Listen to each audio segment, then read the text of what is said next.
पुण्यात्मा माने परमात्मा स्वयं यही काल लोक को आसी तांको संतान मानंको तत्व ज्ञान सहित परिचित करांती से पूर्ण परमात्मा कबीर साहिब को शक्ति यही दासर शरीर भितर कार्य करुछि। समस्त पुण्यात्मा मानंको काल जालरू मुक्त करने पाई परमात्मा फाल्गुन शुक्ल पक्ष प्रतिपद तिथि विक्रमी संबत 2053 1997 मसीहा मार्च 9 तारीख रविवार दिन यही पृथ्वी लोक को आसी सार नाम और सार शब्द खोला खोली भाव प्रदान करने आदेश देते जहाद्वारा आपण मानू समस्त को मोक्ष मिल पार। यह परे बहुत जोर सोर रे यही आध्यात्मिक ज्ञान प्रचार प्रसार होता एवं आज आपण मानक परी समस्त पुण्यात्मा निज घर एवं परमात्मा को चिन्हबार सक्षम होती। 600 वर्ष पूर्वे परमात्मा को चिन्ह न पारी आम धोखा खाई काल जाल रही जाइथिले।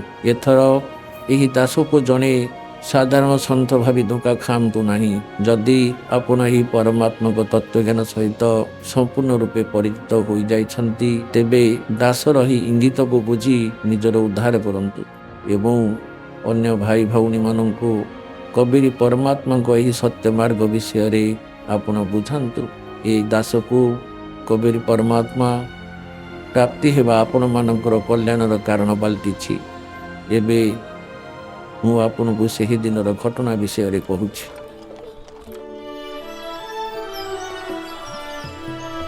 एही सत्य घटनाटी एपरी एक दिव्य घटना जहाँ आज पर्यंत केवल एक रहस्य होई रहिथिला। सही रहस्य अनेक वर्ष परे आज आपणक सामने उपस्थापना करा जिवो। संत रामपाल जी महाराजंक जीवनर सही महत्वपूर्ण दिन जहाँ विषय से आज पर्यंत भक्त समाज सम्मुखरे केवल सांकेतिक एवं आंशिक भाव में वर्णना करथिले। वर्तमान तांको आज्ञारे सही दिव्य प्रसंग को विस्तृत भाव में उपस्थापना करा जाउछि। एही प्रसंग सही दिनर जो दिन संत रामपाल जी महाराज स्वयं कबीर परमेश्वरं को एही पृथ्वी पृष्ठरे भेटिथिले।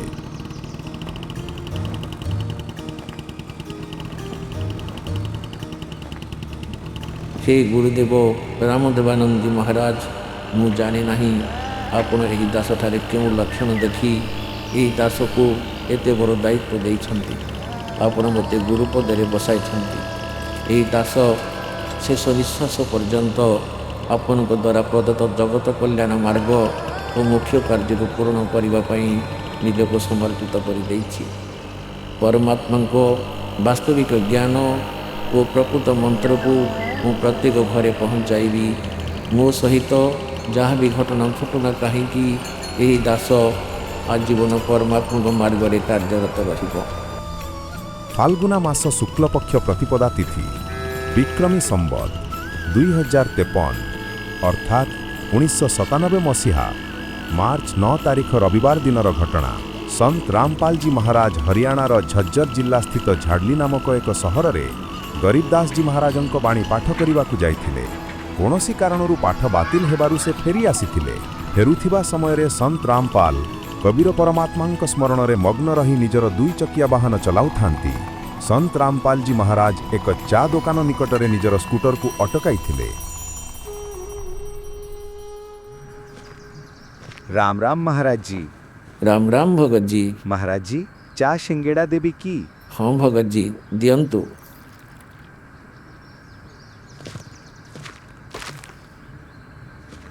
यही भोला भक्तों को भी परमात्मा को तत्वज्ञान बुझाइबा आवश्यक। भगत जी कबीर परमात्मा को भक्ति करने उचित। आमको मनुष्य जीवन केवल एथिपाई ही मिली। मानुष जन्म दुर्लभ है ये नलन बरुंबोरी जैसे तरवर से पत्ता टूट गिरे गोबर न लगता ढोरी। भगत जी यही काल उपरे कौनसी भरोसा नहीं। केउ समय रे कहार मुंड उपर चरक पड़िबो केही जानते नहीं। तेणु कबीर परमात्मा को शरणापन्न हुअन्तु। नाम दीक्षा ग्रहण करी निजर कल्याण करंतु। भगवान से कबीर परमात्मा एठारे आपणकर एवं आपणक परिवार रक्षा करिवे एवं मृत्यु परे सीधा सड़क मोक्ष प्राप्ति करिवे। महाराज जी आपना ठीक कहउछंती। हे कबीर परमात्मा यह एपरी बंधिया लोक जोठारे मनीष जीवन कौन भरोसा नहीं। मनीष एठारे किपरि रोची जना नहीं। ଏଠାରେ କେତେବେଳେ କ'ଣ ଘଟିଯିବ, କେତେବେଳେ କେଉଁ ରୋଗ ହୋଇଯିବ, କେତେବେଳେ ଦୁର୍ଘଟଣା ଘଟିଯିବ, କେତେବେଳେ କେଉଁ ପ୍ରାକୃତିକ ବିପର୍ଯ୍ୟୟ ଆସିବ। ହେ ପ୍ରଭୁ, ଆପଣଙ୍କ ଭକ୍ତି ବିନା ଏଠାରେ ନା କାହାକୁ ସୁଖ ମିଳିବ ନା ମୋକ୍ଷ ପ୍ରାପ୍ତି ହେବ। ଏହି ଜୀବ କେବେ ବୁଝିବ ଏ କଥା? ଏହି ଅଜ୍ଞାନ ଅନ୍ଧାର କେବେ ଦୂର ହେବ? ପ୍ରଭୁ ଆପଣ ଦୟା କରିବେ କବିର ପରମେଶ୍ୱର। ଏହି ନିରୀହ ପ୍ରାଣୀ ଆପଣଙ୍କ ଭକ୍ତି ନ କରି ନିଜର ଜୀବନ ବ୍ୟର୍ଥ କରୁଛି। ଚା ପିଇବା ପରେ ସନ୍ତ ରାମପାଲଜୀ ମହାରାଜ ମତାନ ହିଲ୍ ଅଭିମୁଖେ ବାହାରନ୍ତି। बिन उपदेश अचंभ है, क्यों जीवित है प्राण, और भक्ति बिना काठोर है, ये नर नहीं पाषाण। କିଛି ଦୂର ଯିବା ପରେ ସନ୍ତ ରାମପାଲଜୀ ଏକ ପୋଲ ପାଖରେ ନିଜ ସ୍କୁଟରକୁ ରଖିଦିଅନ୍ତି। ଏହି ପୋଲର ବିଶେଷତା ଏହା ଯେ ସନ୍ତ ରାମପାଲଜୀ ମହାରାଜ ଜଳସେଚନ ବିଭାଗର ଜୁନିୟର ଇଞ୍ଜିନିୟର ଥିବାବେଳେ ନିଜେ ଏହି ପୋଲଟିକୁ ନିର୍ମାଣ କରିଥିଲେ, କାରଣ ଏହି ସମଗ୍ର ଅଞ୍ଚଳ ଜଙ୍ଗଲରେ ପରିପୂର୍ଣ୍ଣ ଥିଲା। ତେଣୁ ଏହି ପୋଲ ଉପରେ ବସିବାକୁ ସନ୍ତ ରାମପାଲଜୀ ମହାରାଜ ପସନ୍ଦ କରୁଥିଲେ ଏବଂ ଚାକିରି ସମୟରେ ସେ ଏହି ପୋଲ ଉପରେ ବସି ପରମାତ୍ମାଙ୍କ ଚିନ୍ତନରେ ମଗ୍ନ ହୋଇଯାଉଥିଲେ। हे दयालु कबीर परमात्मा, आपण 600 वर्ष पूर्वर आम नीचମାନଙ୍କ ପାଇଁ 120 वर्ष पर्यंत तंती बा बुणाकर रूप धारण करी এই ଗନ୍ଧିଆ ଲୋକରେ ରହିଥିଲେ। ଆପଣଙ୍କୁ ଗରମ ତେଲ କଢ଼ାଇରେ ପକାଯାଇଥିଲା, ରକ୍ତ ପିପାସୁ ହାତୀ ଦ୍ୱାରା ମାରିବାକୁ ଚେଷ୍ଟା କରାଯାଇଥିଲା, ନଦୀର ଡୁବାଇ ମାରିବାକୁ ଚେଷ୍ଟା କରାଯାଇଥିଲା। ଆପଣଙ୍କୁ ବଦନାମ କରିବା ପାଇଁ ଏକ ମିଥ୍ୟା ଚିଠି ଲେଖାଯାଇଥିଲା। ଆପଣଙ୍କ ଉପରେ କେତେ ଅତ୍ୟାଚାର ହୋଇଥିଲା, ତଥାପି ସେ ଦୟାଳୁ କବୀର ପରମାତ୍ମା ଏହି ତତ୍ତ୍ୱଜ୍ଞାନକୁ ସମସ୍ତ ଜୀବଙ୍କ ନିକଟରେ ପହଞ୍ଚାଇବା ପାଇଁ ସତଲୋକରୁ ଅଲଗା ହୋଇଯାଇଥିବା ଆତ୍ମାମାନଙ୍କୁ ନିଜ ଶରଣରେ ନେବା ପାଇଁ ବହୁତ ପ୍ରୟାସ କରିଛନ୍ତି।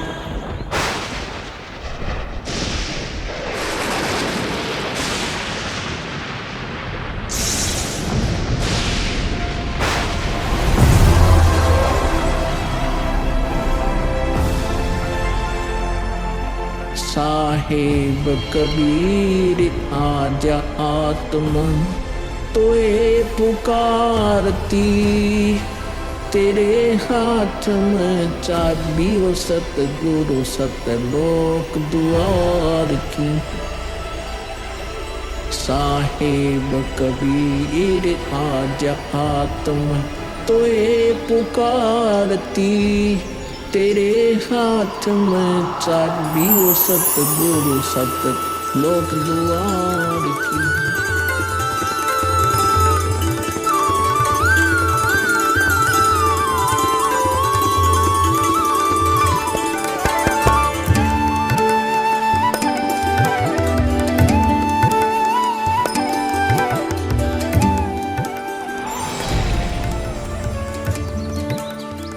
राम राम भगत जी।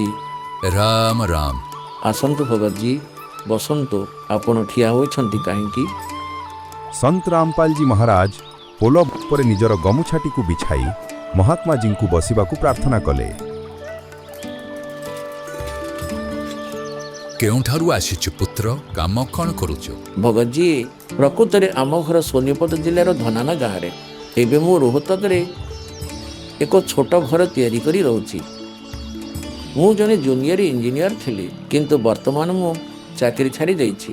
ପୁତ୍ର, ଘନମାନ ଏବଂ ରୋହତକରେ ଥିବା ତୋର ଘର ବିଷୟରେ ମୁଁ ବହୁତ ଭଲ ଭାବରେ ଜାଣେ ଏବଂ ଏହା ମଧ୍ୟ ଜାଣେ ଯେ ତୋର 2ଟି ପୁଅ ଏବଂ 2ଟି ଝିଅ ଅଛନ୍ତି।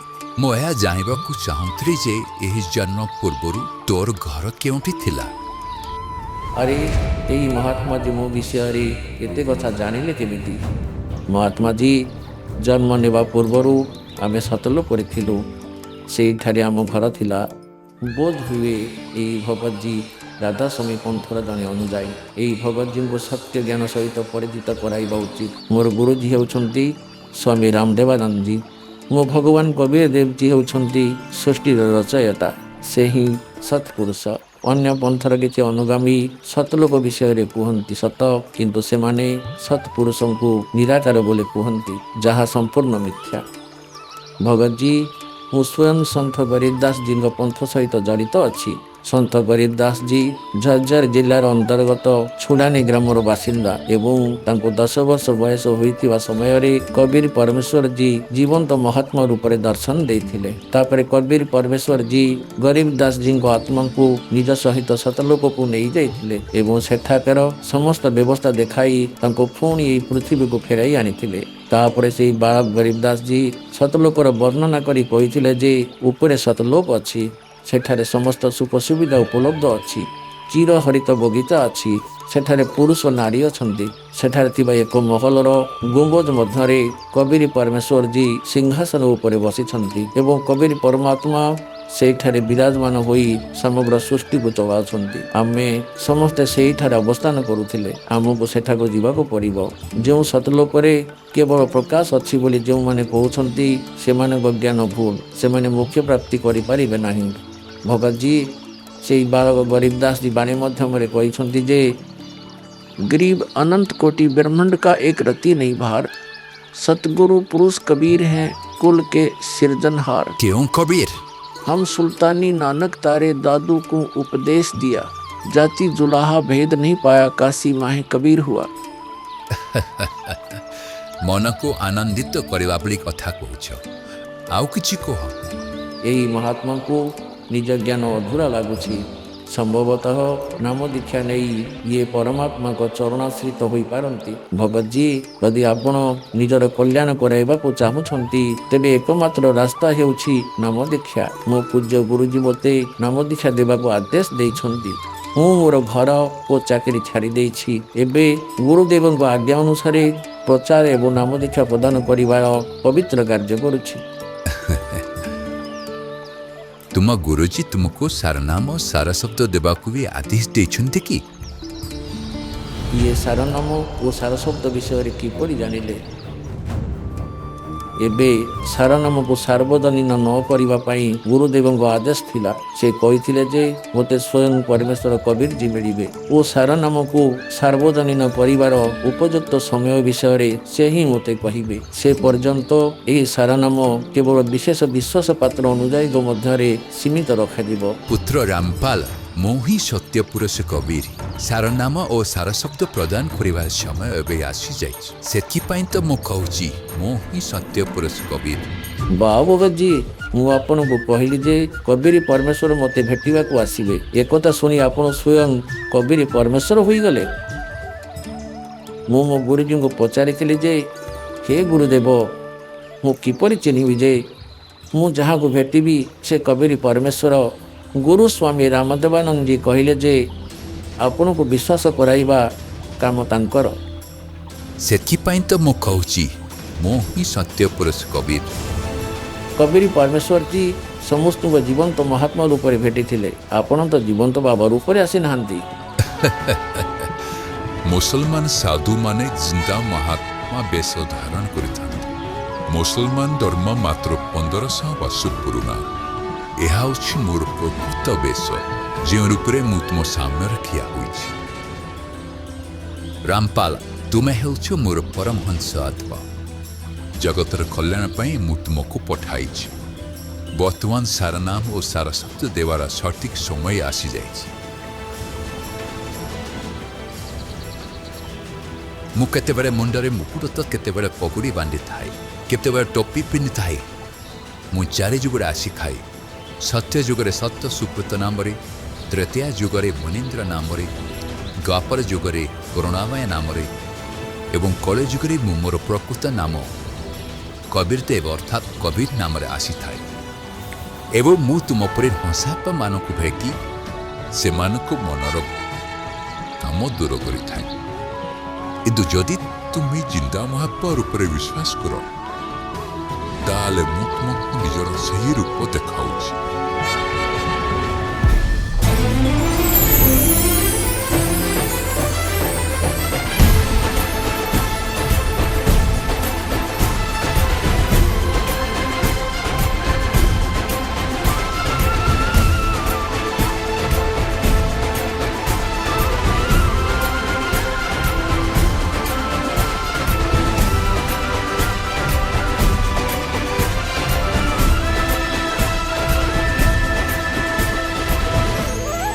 परमेश्वर ମୋତେ କ୍ଷମା କରିଦିଅନ୍ତୁ।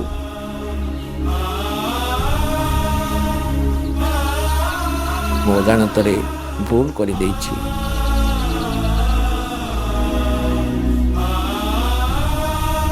ଆପଣ ମୋତେ ସାକ୍ଷାତ ଦର୍ଶନ ଦେଇଛନ୍ତି ଏବଂ ମୁଁ ଆପଣଙ୍କୁ ଚିହ୍ନି ପାରିଲି ନାହିଁ।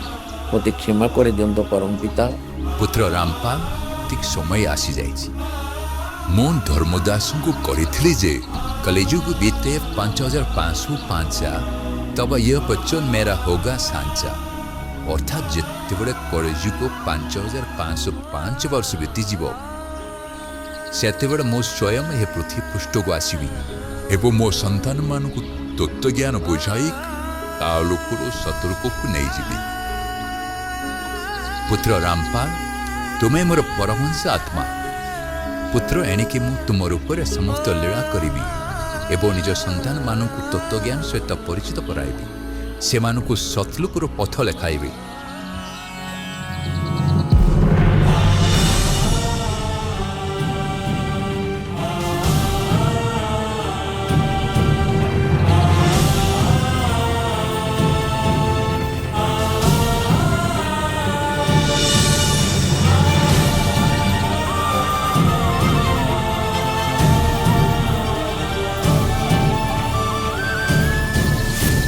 ଏହି ପ୍ରକାର କବୀର ପରମେଶ୍ୱର ସନ୍ତ ରାମପାଲଜୀ ମହାରାଜଙ୍କୁ ସଶରୀରରେ ସତଲୋକ ପଠାଇ ଦିଅନ୍ତି ଏବଂ ସ୍ୱୟଂ ସର୍ବସୃଷ୍ଟିର ସୃଜନହାର କବୀର ପରମେଶ୍ୱର ସନ୍ତ ରାମପାଲଜୀ ମହାରାଜଙ୍କ ରୂପରେ ସମଗ୍ର ସଂସାରକୁ ଉଦ୍ଧାର କରିବା ଉଦ୍ଦେଶ୍ୟରେ ଏହି ପବିତ୍ର ମିଶନରେ ବାହାରି ପଡ଼ନ୍ତି।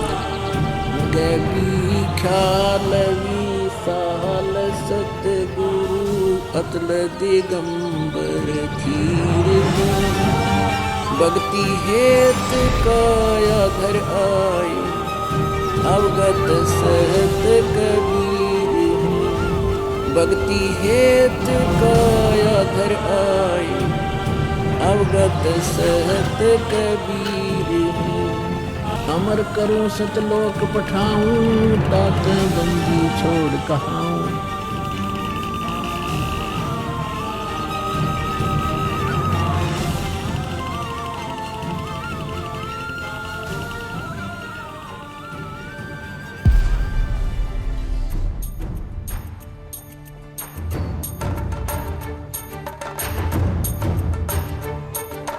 ଏବଂ ସ୍ୱୟଂ ସର୍ବସୃଷ୍ଟିର ସୃଜନହାର କବୀର ପରମେଶ୍ୱର ସନ୍ତ ରାମପାଲଜୀ ମହାରାଜଙ୍କ ରୂପରେ ସମଗ୍ର ସଂସାରକୁ ଉଦ୍ଧାର କରିବା ଉଦ୍ଦେଶ୍ୟରେ ଏହି ପବିତ୍ର ମିଶନରେ ବାହାରି ପଡ଼ନ୍ତି। ସନ୍ତ ରାମପାଲଜୀ ମହାରାଜଙ୍କ ରୂପରେ କବୀର ପରମେଶ୍ୱର ନିଜକୁ ଲୁଚାଇ ରଖିଛନ୍ତି। ତାଙ୍କର ଏହି ଲୀଳାକୁ ବୁଝିବା ସାଧାରଣ ଜୀବ ପାଇଁ ବହୁତ କଷ୍ଟକର ଥିଲା। ଏକ ସନ୍ତ ରୂପରେ ପରମାତ୍ମାଙ୍କ ଅଭିନୟର ଏହି ସତ୍ୟ କାହାଣୀ ବିଷୟରେ ଭକ୍ତ ସମାଜ ପାଇଁ ଜାଣିବା ବହୁତ ଜରୁରୀ ଥିଲା। साक्षात कबीर परमेश्वरଙ୍କ स्वरूप बंदी छोड़ सद्गुरु रामपालजी भगवान की जय। सन्तानगण एवं संपूर्ण ज्ञान मिलगला एवं उपयुक्त समय आसी जाइछि। गुरुपूर्ण ज्ञानपूर्ण भगवान पूर्ण सभी नारी नर शुद्ध तक जब ठीक का दिन आवंत कपट चातुरी छोड़ के सरल कबीर गहंत। ए सन्तानगण से ठीक समय भी आसी जाइछि। चारिआडे प्रभुंकर महिमा गान हेउछि। कहाँ उग्र कहाँ शूद्र हो, केही अकर्मा डाकू लुटेरा हो कि कहाँ को आपण छोट जातिर बोली भावुछंती। अरे सबकी वो पीर परमात्मा से संत जहाँ को पठाइछि। मो द्वारा प्रेरित संत आसिबे से समस्त दुख दूर करिवे। अरे सबकी भवपीर सो समान समदृष्टि है समृत संत कबीर। से एक समान समदृष्टि संपन्न समस्त को समान दृष्टि रे से समान स्नेह देवे। समस्त सहित समान व्यवहार करिवे। समस्त को एक प्रकार प्रकृत नाम सत नाम शब्द देवे। से हेउचंती समर्थ सत कबीर। बोलो बंदी छोड़ कबीर साहेब की जय हो।